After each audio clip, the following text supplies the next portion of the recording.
Dave spoke of all the demands on Michelle at this point in her career, and one of the criticisms, particularly when she competed against Arena, was that she didn't up the ante technically. Earlier in her career, it was said Michelle was working on a triple axel, a triple flip, triple toe. She had such a beautiful triple toe, but do you think with all of these demands on her, it was even possible for her to increase her technical content?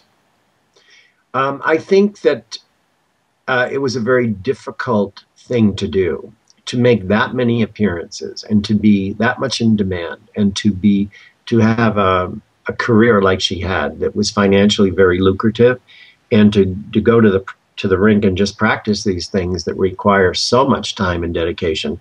I think it was something that was maybe a little bit difficult juggling act for her. And so, but you know, I've got to tell you something. When you mentioned triple axel, Michelle had triple axel in her program, and we went to the Arctic Blades free skating competition, which was a very famous competition we had in July. It was in the summer down at the Arctic Blades in Paramount, California. And she was doing the triple axel in practice, and she tried it in the program, but popped it. Wow. But it actually was in her program, so Michelle was practicing. What year was that?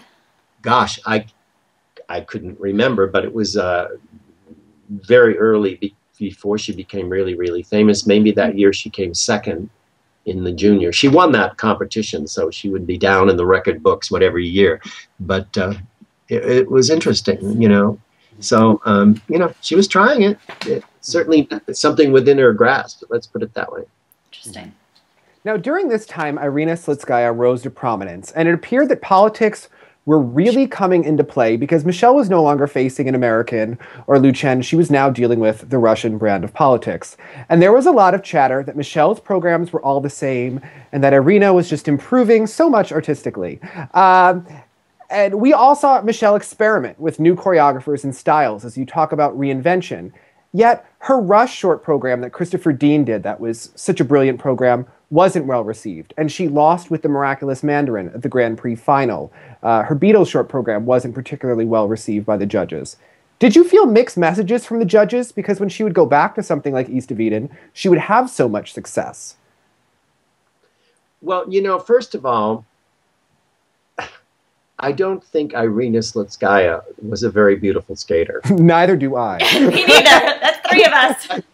I don't think you can compare the two, you know, and how she really achieved what she did, you know, in comparison and against Michelle Kwan is kind of mind-boggling now when you go back and you look at the videos. And it's what's so great about YouTube and everything that we have now, that you can go back and look at it and say, oh my gosh, did that really happen like that? So I think that Michelle always did beautiful programs with grace and speed and very sure, and beautiful line in the spirals, and you know, I don't think Irina was a beautiful skater. So comparing them and like, was one more exciting than the other? Did one have better programs than the other?